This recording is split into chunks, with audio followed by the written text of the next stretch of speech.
in association with Lee Spirits. I'm Matty, and expecting a busy wee night tonight because there's been quite a lot happening in the world of Hibernian FC this week. So, probably best place to start in the rundown of things we might talk about tonight was the draw with Dundee United on Sunday. A late penalty given and a late penalty not given sort of dominated the talk post game. But Hibs were decent, I think, so we'll get folks' views on that.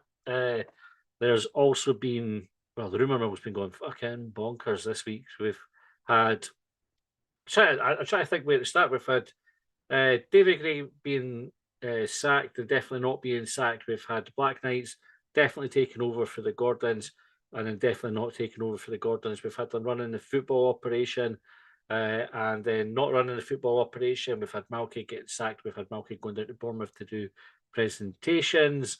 We've had David Marshall joining them. I genuinely have no idea what is happening. Well, I will say we always like when there's these sort of stories, we reach out to them before we come and talk about it on the podcast. We try to be balanced and ask if there's anything in it. And pretty much everything we've asked them, they've just gone, nah, that's nonsense. So there's part of me goes, well, you would say that because like you can't really go and say, aye, the Black Knights are about to buy the club. But I kind of get the sense that they were being honest this time. So Robson, I'll come at you first because I think geographically you're the furthest away from us. And you sound like the most like Ben Kensel when you speak. So, what would you want to kick us off? No, so I think I'll go back to the game on Sunday. I actually thought we played quite well. Compared to previous weeks, I feel there was an improvement. Obviously we lacked cutting edge in the final attacking phase of play, really, but defensively we were sound. The penalty, I think, is very, very soft. If you give that one, you're going to have to give the one that I checked for Hibs. You can't give one and not the other. It's just bonkers. But it's the same old thing with Hibs is where we're not scoring enough goals, and then we are conceding in the last 5 minutes again. Ultimately, not it's not really it's not a penalty as I personally think. Others may disagree. I think it's very soft, but we still need to. We cannot defend a goal, one goal lead. It's something we've struggled to do all season, even last season. And it's going to keep costing us because we need to be comfortably ahead for even fans to not be nervous because I think it gets to the point where fans in the last 5 minutes they're now expecting us to concede, and the atmosphere is changing in that aspect, which the players will feel that. So I think based on the performance on Sunday, I think we go into Saturday positively. I think there's a good chance we get 3 points and hopefully that can kickstart our season because we need to kick up the arse slightly. You think that sometimes the wee sense of injustice can be a good thing for a team. You know, like when you think we should have won that and the referee's done us over, you should kind of use that to motivate you the next game week. Okay, what I was devastated about for not getting the win is with the midfield of Triantis, Kwon, and Joe Newell. We had the podcast episode of Try Kwon Joe teed up and we couldn't use it. We're fucking raging, absolutely raging. So, what do you think the problem is, Robson? Is it that we can't keep the clean sheet, or is it that we're not scoring enough goals, or both? I think it's a bit of both. I think the main issue is scoring enough goals. I think the defensive partnership at the back now is starting to work. I think we've seen that in the last few games. They are bonding together as a good back four. And the two centre backs are starting to get a good pairing between them. But it's going to be the goals that cost us because we're not scoring enough. And ultimately, goals are the main thing in football. And then we haven't obviously got Mika on Saturday because he's suspended. So that's another issue we've now got to address. So it's going to be difficult, but goals is the big issue, I think, personally. Who are you playing up front on Saturday then? If you're David Gray, who's filling that void? It depends if Gale's fit. I'm not sure if I've heard anything about Gale, if I'm honest. But if he is fit, he'd be the key player to start. But then if that's not the case, I don't know. It may be that you stick Boyle up there and have Yuan on the wing and Hoylett on the other side. I think. because I don't think we have an alternative option. Nah. Well, I mean, McCurdy is the other one, isn't it? Like that could potentially come in, but I don't think Yeah, we've seen enough from McCurdy so far no. to think that's really a It's, feasible I option. think I'd probably rather see Boyle up top and then you add on the wing, if I'm honest. Nah, I think so. Charlie, what about you? Where would you stand on it all?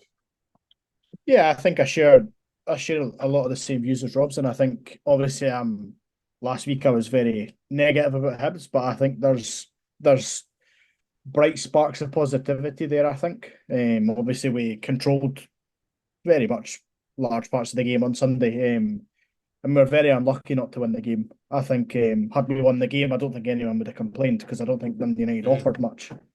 Very similar to up at Tannadice the other week. I don't think they offered much until we went down to 10 men.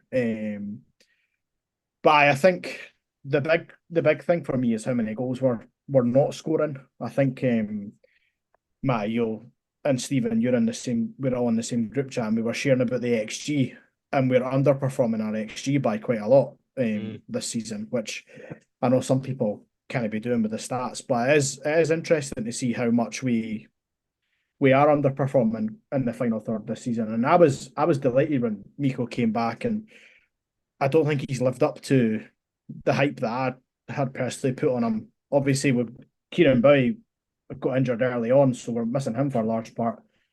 And Gale's got injured already, so we are struggling. But I think if we can keep the defensive partnership tight going forward, like it's looking a lot better, I think we've got every chance of winning a few more games going forward. But it is still a worry that as soon as it gets to 75 minutes, we're worrying about when's the goal coming rather than we're going to see this out. How'd you get past that, do you think? I don't know. The obvious answer is seeing it out, but we saw it out against St Johnstone.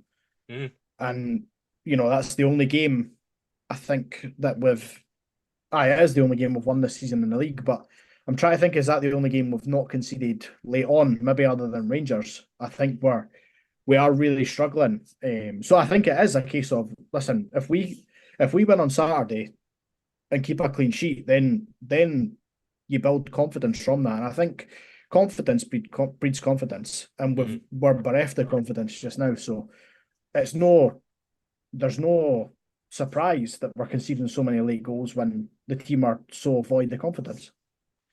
There's obviously the last 3 games, 3 unbeaten, but 6 without a win. So depending on how you look at the stats, you can sort of spin it either way. They've not necessarily been easy games. Obviously, we've had the derby in there, Dundee United, and who was the other one that we drew? Ross County. Oh, aye, Ross County. Is that forgettable? The game, I'm like, I'm sure I watched another one, and then I remembered it made my eyes bleed, and I started self-harming on the back of it. So I've just tried to forget about it. That's who it was, Ross County. Thanks, Charlie. Is it? Can you start a run on the back of 3 draws? Do you think, Charlie? I think you can. Let's not forget that St Mirren are 1-7, so they're coming into the game on Saturday in very similar form to us, and obviously they've had their off the field issues this season, and that's been very apparent this week and some of last week as well, with what's happened with their players who have been released. Well, one of them's been released. I'm not sure about the boy who got caught drink driving without a license. But they're coming into the game in pretty rough form as well. Obviously, they won the other week there against St Johnstone, but I think not going into the game on Saturday on the back of 3 draws isn't ideal, because obviously you're hoping that we're going in on the back of 3 wins, but it's Hibs we're talking about, and that never really happens. But I think we should be going into the game on Saturday with a wee bit of confidence. Like, it's 2 home games in a row, which have we had that this season? 2 home games in a row? Good question again. I don't think so. Maybe not with without an international break in between or something like that. Yeah. But I think that, listen, we need our home form needs to drastically improve. But I think this is a good chance to do it on Saturday. I think take advantage of St Mirren's poor form and hope that they don't vice versa. And 4 unbeaten would be good, and maybe 1-1 would be nice to add into that, because it does sound a bit more positive that you're 4 unbeaten and you've won one of them. What did you make of the penalty shouts? So first of all, Dundee United. So I'll kind of get your thoughts on Dundee United's ones, and then the claim that we had after it. I think it's very soft, their one. I can see why the ref's given it, because I think there was a change in the rule this year where they're going to look at it a bit more closely if there's a hand on the jersey, which Miko doesn't need to do it. Like, I don't know, the boy was from what I could see on the telly, the boy was never going to reach the ball. But then again, if you're given that, you have to give the Horace one, because it's very carbon copy, isn't it? And it's interesting that Dermot Gallagher said that on Sky the other day, that why is he not given that one? And he's normally supportive of the referee's decisions, but it was interesting that he said, no, you have to give that. And listen, when the VAR report comes out, will be another apology and, oh, sorry, you never got that one, like it has been the past couple of seasons. But it's just ludicrous that they give that one and not our one. I'm already ready to rage about the VAR report saying it was a correct decision. Like, I can already imagine reading it and just think, yeah, fucking bastards. Yeah. Jason, where do you stand? Do you think that there's grounds for optimism with the team at the moment? That might be pushing it, but no, there's definite. You can see what they're trying to do, and there has been improvement in games. And I think somebody put on Twitter, because I can't call it X, if you showed somebody the games but without like the goals, and you looked and you said to somebody, well, which team do you think won that game? And the majority of them, people would probably say Hibs, because we have had performances in there, but they've not been complete performances. Probably, obviously we're not scoring enough. And when you think about the players that we have, they are capable of doing it. So for me, it feels like there's a mental block there. It's all psychological, because I think that's actually harder to fix than tactics. Or you look at something and you say, well, look, you did that, so we can fix that. But when it's psychological, it's a little bit harder. But how you fix that, I don't know. But yeah, I mean, first half, Hibs were just running the show on Sunday. God, lost my days as well. And I think all the stop and start this season as well, there's been too many like breaks between the cup games or international, and then we've got another break coming up again. There's just too many of them. So when we do sometimes have the better performance, we're not got that momentum to carry it on, because we're stopping again. And then you've got players going away in international break, and then some of them are travelling further, and it's not been the best start to the season. There's somebody had mentioned, I think it was on Hibsnet, that said like, never known a season like it for international breaks, and then I think the first person to reply to them said, I just like this is it's the same every year. I can't remember it being like this. I don't know. I don't know if it's because we've not got as many players involved or what, but it's mental. Yeah, completely. It's just like we seem to do okay. Like, I think, did we have one after the Rangers game? I think we gave straight after the Rangers game. I think. Yeah, because we done well in that game. Obviously, we missed the penalty, and that would have been a game changer. But it is what it is. He's only human, so he's no murdered anybody. But that performance was so much better. But when you have that break, you can't carry that. It's not like, oh great, we've got another game to kind of prove ourselves, because you've got that break and you've not got the whole team with you as well. It's a difficult one. Rob, so you get your hand up.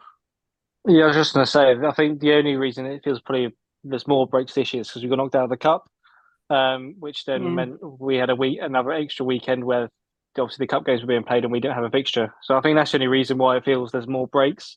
Yeah, it's probably Hibs inflicted themselves, to be honest.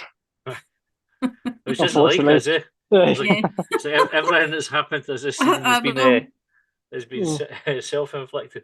Tracy, Jake, we've got a discipline problem on that point about self-inflicted trouble. So we've obviously had injuries, but then we've had 3 red cards in the last 4 games, I think. So I know, I just dread it every single time. And it's like, oh shit, someone else is off. On paper, it looks like we do have a discipline problem. Some would argue that one of the yellow cards, probably when you look at some of them, probably aren't yellows.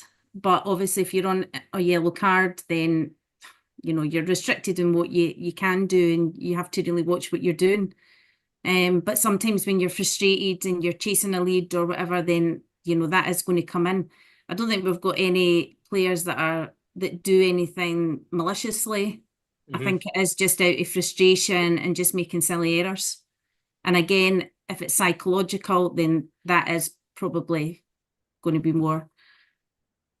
I can't find my words, but it's it makes it worse. Yeah.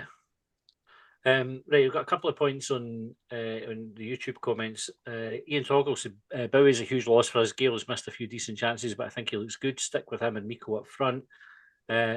Nietzsche 87 said, sorry, can't agree with the breaks affecting us. It's the same for the other 11 teams. We're just consistently not winning. I'm 100% behind Gray, but how long do we go before panic sets in? Just what was that last question? How long do we give it before people start panicking about the situation? Or is that... People are panicking already. Nobody likes to get into the first game of the season. Oh, that's us, we're fucked. And the rest, oh, sorry, we weren't allowed to swear, were we? No, you can. It's fine. You know what I mean? It's like first game of the season and folk sacked. It's crazy. But that's just, and then the next week you go on and you have a great performance or whatever, and then everyone's like, whoa, this is great. And oh, can't keep up with it. But we've got to stick with them. We can't keep changing managers. I think as I said before, it's more than just what's happening on the pitch, and that then becomes the collective. And until those other things are sorted, then I can't see us moving forward as a football team, or a football club. Yes, we're a business, but don't forget that we're also a football club, because that's why you've got a business. So I just think, yeah, there's more than just what's happening on the pitch. It's all right, the rumours saying that we're going down and doing recruitment stuff, but surely should that not be done as a group collectively in the summer? It's just okay if we haven't been listening to them, and then you've got people coming out and saying things that are on the board. It's not what you want your board to do. You want them to have a kind of togetherness. You want the club to feel like it's together. And at the moment, I think there's too many. Nobody's together.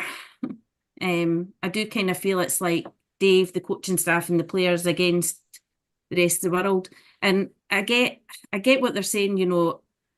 It's not because of the breaks. Everyone else has got the breaks as well. But see, when you're not having the run of results, then those breaks matter, because you can't get that momentum and you can't make things better in the next game because you've got such a long wait before the next game. So yeah, everybody's facing the same thing. But when you're down and your luck's out, then it's hard when you've got all those breaks. It can make a difference. Craig, we're going to bring you in. Welcome to the show. Your debut phone-in. Nice to have you on. What do you make of the game on Sunday? To be honest, I think it was one of the first times I've come away for a game this season, and I thought, you know what, I'm going to cut the team some slack here, because I thought with everything going on, it's easy to kind of. I do get what people are saying about we need to make our own luck and stuff like that, but I think when you're in this position, sometimes you just need, you just need to, really dig deep to pull yourself out, and you don't need refereeing decisions like that. I think that if you're going through a checklist of what you need to do to win a game of football, we almost, apart from putting the ball in the back of the net another once, we did it. I thought it's certainly not the worst Hibs team I've seen. I've seen worse Hibs teams play worse football and win games. So I do think they were really hard done by, because I wasn't really overly impressed with Dundee United, and they're sitting fourth in the league, and you look at some of the performances and results and you wonder how we're sitting bottom, because I do think that there definitely has been improvement there. I thought that was probably the closest to probably the closest to the best starting 11. We're going to put out. I know Bowie's out injured and stuff, but I don't think we could have really done much more. I do think we're needing a goal scorer, definitely. I think if I'm right, we've scored the joint fewest goals in the league, and it's a simple matter of fact that you score goals, you win games. And I think you look at Hearts last season; they've got. I don't know much about in terms of how pretty their football was, but they had a goal scorer. Even in you look at, I think it was at the year before we got relegated, we were a poor squad overall, but we had Griffiths who was just scoring goals, and you have somebody like that. And I think what I'm quite annoyed about is the fact we've come into this season in what kind of, not so much unprepared, but we knew, we lost a goal scorer in Nisbet, we've lost a goal scorer in Melida, but we've no really kind of replaced that. I mean, I know we've brought, Kaharovic in, but was there enough evidence on what we've seen of him to bring him in and think, he's going to score us, 10, 12 goals a season or something like that? I like him, and I think he's got to play games to improve, and I don't think it's just him, by the way. I think, we've got to get a tune out of Boyle again. We've got to, Yuan, if he's in the squad, he's fit to play in my eyes. If whether that's physically or mentally, I think he's, if you're going to put him in the squad, you've got to play him. You've seen what he can do. And I just think that sitting on the bench, getting a few minutes here or there is just a waste. Because as much as I like Hoylett, I think I'm not really too sure we're going to see Hoylett or Boyle score many goals, but can they at least chip in a few assists? I don't see maybe Newell or Quan or Triantis chipping in with a lot of goals. So we're going to need to get a tune out of what we've got, and that's where I feel sorry for Gray, because I don't think, when you look at what Boyle and Yuan have done in the past, if you were going in with that forward line, you think, actually, I'm quite confident about that. The Bowie one's a bit of a disappointment, but again, it's another guy we've kind of signed injured, and that frustrates me a little bit, But I suppose he's got the potential there, doesn't he? But yeah, overall, I think it's no far off being there. I think we do need that goal scorer, and what I'm hoping doesn't happen is we end up getting through to January and need to go kind of cap in hand looking for maybe the Black Knights or whatever. Like, right, get your contacts out, get us a strike, get us a Melida or something. But we can't just wait till then. By then we could still be bottom of the league. We've got to. Gray's going to have to find a way to get out, get as much as he can out of these players. Just now. It's an interesting one with January coming up, and it was giving us a bit of thought when there was the stories about the Gordons potentially selling to the Black Knights if that deal could get approved, etc. And you would think the Gordon family are probably looking at the club now as a bit of a money pit, because they've already spoken in the summer. Again, Gordon was talking about having to cover the losses, like the family were going to cover the losses for the season. But I don't think they would have been saying that thinking that we'd be bottom of the league going into November, because now they've got a decision to make in January. Do they throw good money after bad to try and dig the team out of it, or do they pay to offload a management team and hire another one and hope that's the change that makes the difference, or do they do neither and just pray that we kind of manage to get out of this situation without spending any money on it? And I can't imagine that's like a very comfortable position for them to be in. Craig, one of the questions that we had from Mark Telfer on YouTube, he said, "Is the fact so many players' contracts are expiring having any impact on the team?" Do you think that's a factor? Maybe, but I mean, I think if I'm a player as well, you're always. I mean, Hibs aren't exactly going to be where you want to spend your career. You've got to put yourself out in the shop window as well. So, I think if you are looking towards the future, you're thinking, well, surely I've got to put myself out there to get a big move. And I wonder if there is a part of it that says, I think it had been mentioned on one of the episodes before about almost a kind of butcheresque type way of saying it, where you say, well, actually, I just kind of need you to get me through to the end of the season, and then we kind of go from there. I mean, I think if any of us were told that, you'd be kind of thinking, well, thanks very much. You know, it's not really what you want to hear. But I that kind of short-termism, as I think possibly could let us down. I don't really know if I buy into the whole sort of you need to get Hibs or you need to play the Hibs way or whatever. I do think that there is a kind of element of professional pride there where, you know, you're this is your job. You know, you're expected to do a job, and at Hibs, whether you're like Scotland might be a small country, but you're on the spotlight at Hibs, you know, and in this league. So I don't know. It's one that you would have to ask the players individually, but I think it does kind of come into it a little bit, but I don't think as much because we're not the only team, you know, that's got loan players who, you know, other teams are getting a tune out of loan players. So I don't think it's maybe, you know, just that, but yeah, there's a few things there. Yeah. Stephen, I'll bring you in. I'll get your thoughts on where the team's at, and you know, you can tie in Sunday's performance to that as well if you like. Yeah, I actually thought Sunday was quite a significant improvement from the Wednesday. I thought we tried to be in the front foot, and Dundee United's only other shot on target, apart from the penalty, was from an error by Triantis in the middle of the pitch where he just couldn't sort his feet. The only other chance they really created in the full 90 minutes was in the second half when they probably really should have scored. And again, you could argue it was through an individual error from Hoylett not tracking the man.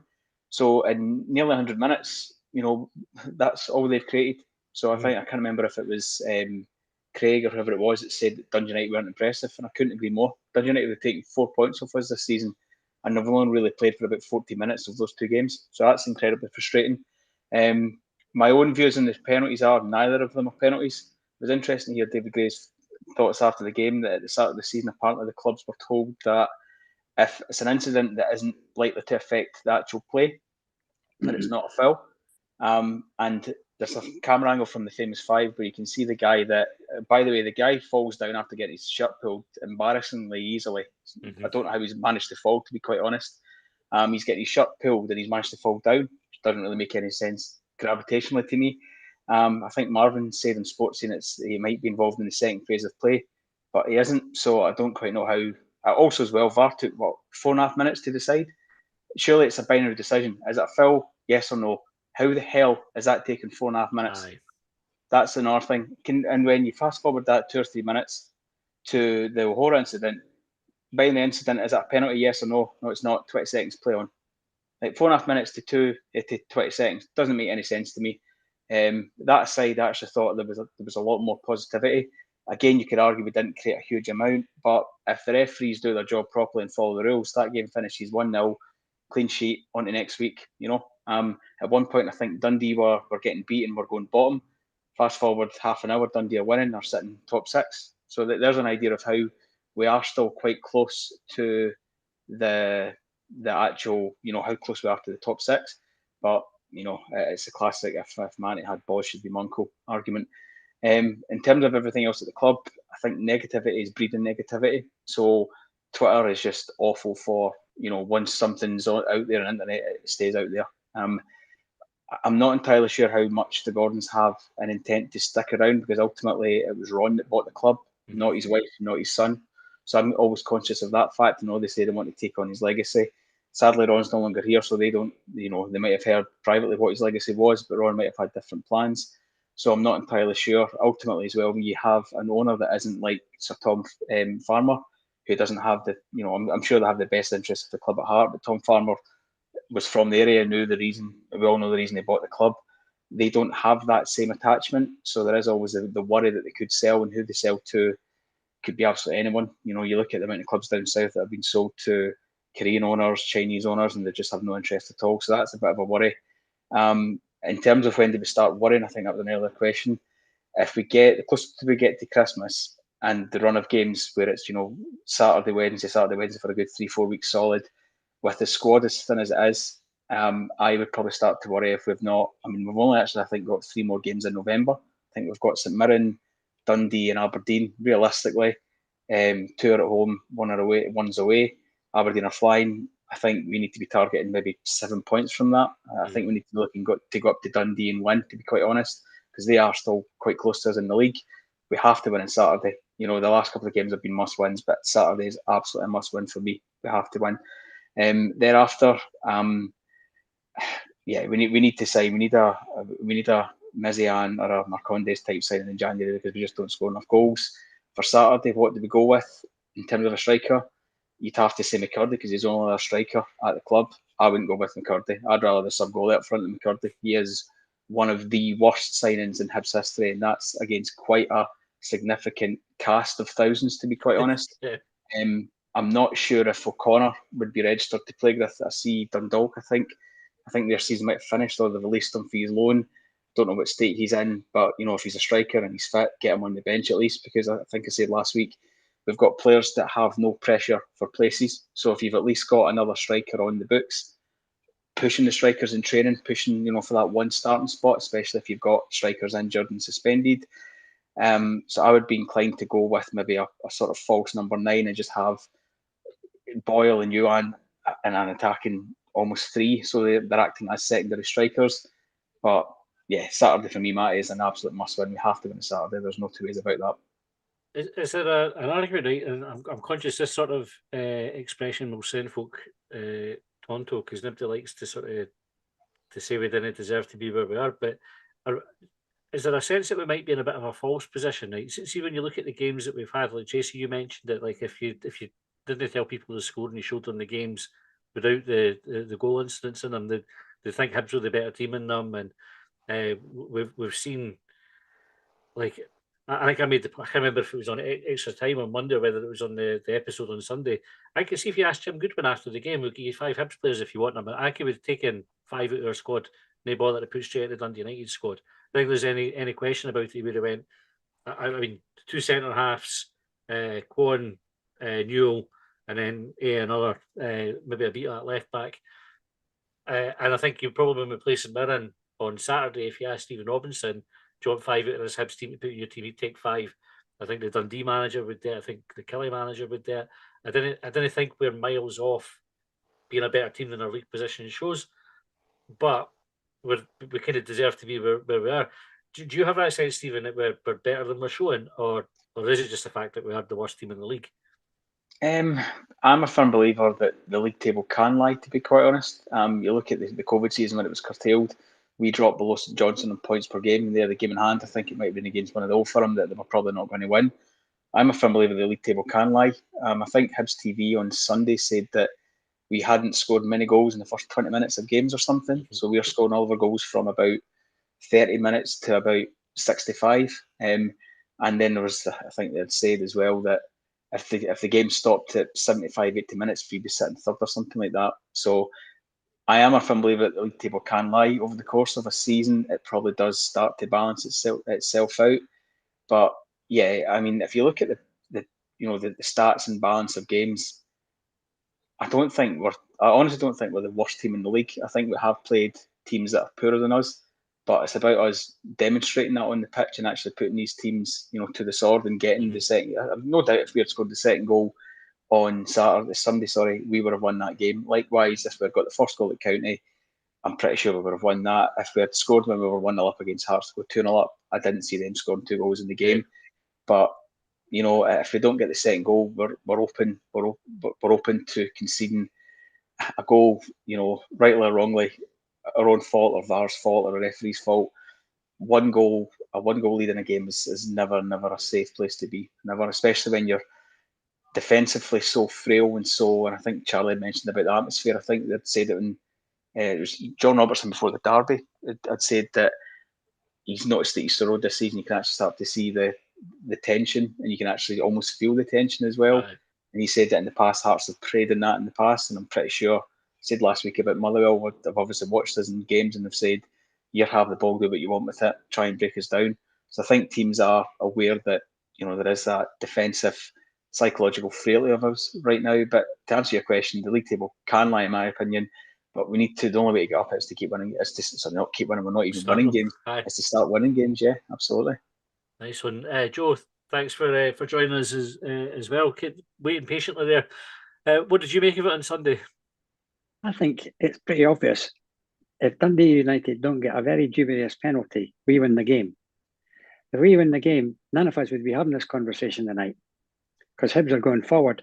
You know, that team, I'd say 8 or 9 of them are the best we've got at the moment. And by the way, they played pretty well for 60, 65 minutes. And I think we've just got to keep the faith with them. I really do. I mean, you could argue what's going to be your best front two. I think we should play 3-5-2 personally, a bit more attacking, and we've got the players to do that. But I think we should win against St Mirren on Saturday and change the season. It just needs one decent result to lift everyone, including the negative fans that we've got. That team did bloody well for about 70 minutes before the sending off on Sunday. We're not far off it, Matty. I was saying to my son when they stopped the VAR, or for the VAR check for the O'Hora incident, I said, see if we get this penalty, this is the sort of moment that can turn the season. Like if we get this penalty and we score it, we've had this setback, conceding the late goal, but then we've done the opposite and gone up the park and won the game at the death with 10 men. That's like gives everybody a huge lift, and you're almost waiting for the referee to just point to the spot, and then you sort of can define your season on that one moment. And then they go play on, and we didn't get the penalty. And but do you have that sense, Joe, that we are like a win away from? Yes, I do. And I'm old enough and seen Hibs for long enough to know that the break's even out. Provided you don't keep chopping and changing, he's got about 8 or 9 of his best team there. I think Miko being sent off is no great loss because I think he's been very disappointing this season. You've got Dwight Hill coming back. You know, you can play Johan. You've got Rudy as well. Don't forget. You know, but I think behind them, I liked playing 3 at the back. I think that 3-5-2, I think, is a way we can go ahead. But either way, keep the faith. Let's shout like hell for them on Saturday, and let's turn the season around. It just needs a win or two, and we're having a different conversation. So if you get a couple of wins, especially once you start kind of climbing the league, and then you stop having that stigma of being the bottom team, and it starts to feel a bit better. Stephen, you put your hand up. Yeah, one thing I actually meant to say on my previous rant, Matty, was after Dundee United scored, and obviously we're down to 10 men, what really impressed me was rather than it being the Dundee United away game where we were back to the wall for the last 6 or 7 minutes, if anybody looked like scoring on Sunday after they equalised, it was Hibs. And that totally agree. Yeah, that was really refreshing to see, and I think it was indicative of the match that we were the team that was mostly on top. So that might be the players fighting for one another. Possibly it might have been, they've maybe realised that actually we are better than some of these teams that we're playing. That was refreshing to see because I remember when Trianis was sent off against Motherwell, I think maybe 73, 74 minutes. I said to myself when I watched the game, I was watching the game at home myself. I said, hey, just hold out for the draw now. But on Sunday, it was the complete opposite for me. It was we can still win this, and I think the players actually bought into that. You could see it. Another thing I was going to say as well is Jim Goodwin said after the game that based on the balance he played in the second half and possession, that he thought Dundee United were worthy of a point. Like, generally, what was that idiot watching? Dundee United won in that game. He is an arsehole anyway, to be honest, but I don't know if he was doing that for bait. But yeah, I just wanted to say that the last 5-6 minutes of additional time and on Sunday was actually quite refreshing to see that the players actually looked like they were fighting for something, and that was hopefully they can take that into the game Saturday. I think I'll get your thoughts on this, Joe. Do you think that was evidence of a team that's still fighting for the manager? You know, like when teams are in a bad run and folks start saying, "Oh, the manager's lost the dressing room." And totally agree with what's just been said. 100% agree with what's just been said. That team looked more like winning at the end with 10 men than Dundee United, without question. I mean, I was sitting with a group of my regulars in the West Stand, and we were all saying, "Come on, Hibs, because I actually thought we could still win with 10 men." But on Saturday, turns the whole season around. Just needs that psychological lift. Robson, I'm going to bring in, just shift the topic a wee bit to some of these rumours that the started emerging at the start of the week. Talks of takeovers and Black Knights taking over football operations and all the rest of it. What do you make? Do you think there's anything in it? Do you think it's all baloney? And what would you like to see happen? I'll go with the last part where what I'd like to see happen first. I think it'd be good to see them take control of the football side of things because it's not working. It hasn't worked for about 3 or 4 years at Hibs. under the current situation, the current leadership, with Ben Kensel supposedly taking care of them initially and then passing it down to Marky Mackay. It's not working. So it'd be nice to see them take care of that aspect, especially as you look at the other teams they take care of, like Bournemouth, who have just beat Man City. I'm not saying that's going to be the instant impact, but there's obviously they have the right people in the right place for that to happen, because Bournemouth are obviously a good team and punching above their weight. But in regards to the rumours, I don't want to say they are true. It's one of them ones where I don't think they would be, but I'd hope they would be at the same time. I think it'd be a good thing to happen. But I don't know. It's just a difficult one because I'd want it to happen, but I can't see it happening, if I'm honest. Charlie, what about you? I think what I want to see happen is the Hibs start listening to them. I didn't want it to be a Lorient situation where we get relegated, then we listen. I want us to listen, like ideally in the summer, but obviously that's been and gone. I think the big thing is we need to start taking them seriously. Like, they've not invested 6 million in this club for no reason. They obviously see us as a vehicle for success. Now, whether that be personal gain or whether that be to bring success to the group as a whole, then we'll probably never know that. But I think the only thing I want to see change is that we listen to them and we actually get players for them in January, because we never got a single player for them in the summer, whether that be because we didn't listen. But I think I would. But on the rumours themselves, they've obviously been started by someone, whether that be someone at Hibs or someone who has just tweeted it and it's screw arms and legs like most of these things do. But I think there's some element of truth in them. But obviously, it's a waiting game to see what actually comes of it. But I think there's some element of truth somewhere down the line on it. I think from what I gathered in the summer, we had Bevan. Bevan was meant to be coming up and then he got injured. And then we were also offered Bonk Innocent. I think it's Bonk Innocent and not Innocent Bonk. But if I've got it the wrong way around, I apologise. It's not deliberate. Who was at Lorient, and we turned him down because we wanted to go with Chantis instead. So we could have had two for the group if the cards had fallen slightly different, then we might have had two players in. Craig, what do you make of it all? What would you like to see happen? I'm usually quite skeptical to kind of believe everything I see or hear. I think I don't know. I don't know if they're true or not.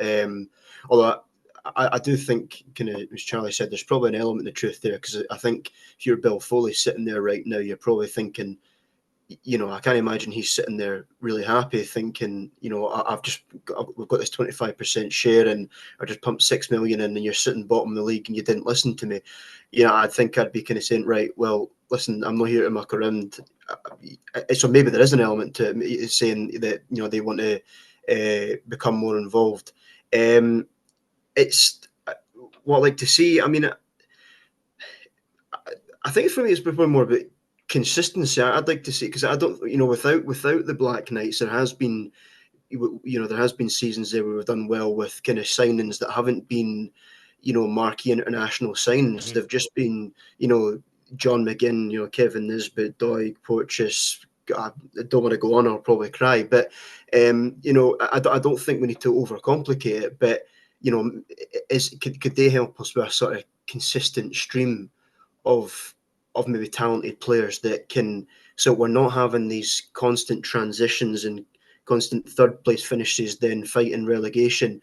Can they come in and give us that steadiness and that expertise? Because I don't think this league's as complicated as it's made out to be sometimes, and I think there's an element of there just clever signings. We were about to spend a club record fee on Luke McGowan, not some up and coming Spanish guy playing some. We were going to spend it on not homegrown by us, but a Scottish talent. Mm-hmm. So yeah, I think consistency, stability, and just can you listen? Just get us Europe every year. That's what I want to see. Just that. Just that's all. No, that's not too much to ask. I think that's the plan, wasn't it? Like I was listening. There's I can't remember the name of it. There's a podcast. Oh, I'll share the link on Twitter, right? I can't remember, but it was Tim Bezbachenko, who's the president of Black Knight, and he was just interviewed basically to the guy asked him, "What's the script with this multi-club model, and what are you looking for it?" And from memory, it says like you've got sporting success is like your number one, best practice. So across the group, can you get like collectively, can you do more than you can do on your own? And then the third one was about player trading, pretty much player trading and developments. How do you move players within the group to get the best players to the club at the right time? And all seemed pretty impressive. And he talked about Hibs a wee bit and said it was about like you want to be going and be successful, but do respecting the tradition. So we didn't want to be like the brash Americans coming in and riding over the top of everybody. When you kind of go and respect what the club's all about and what the league's about, but we want to win. So there's obviously a determination there, I think, for that side to kind of go in and get involved. I'll share the link to the podcast. It's interesting if you like hearing about that sort of thing. But Tracy, do you see that there might be some pressure from stateside to say, look, we can't really tolerate you taking the club down, so step out the way, we'll come in and sort things out?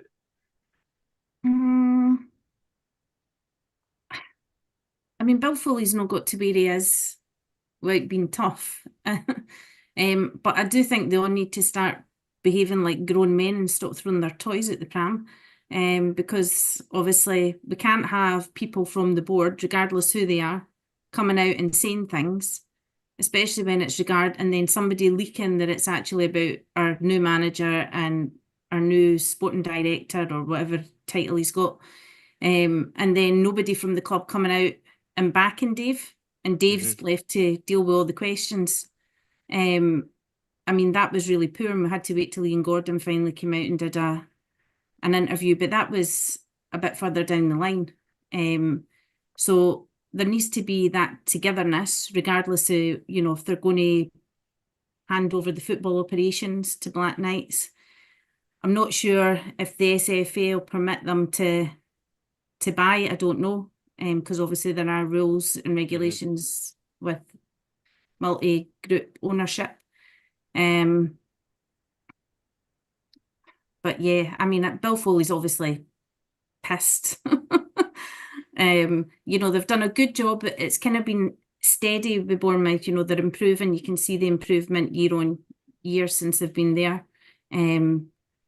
Concerns me maybe a wee bit about the money that gets moved around the clubs, because obviously there was quite a lot of money that went to Lorient from Bournemouth, as well, when you look at their financials.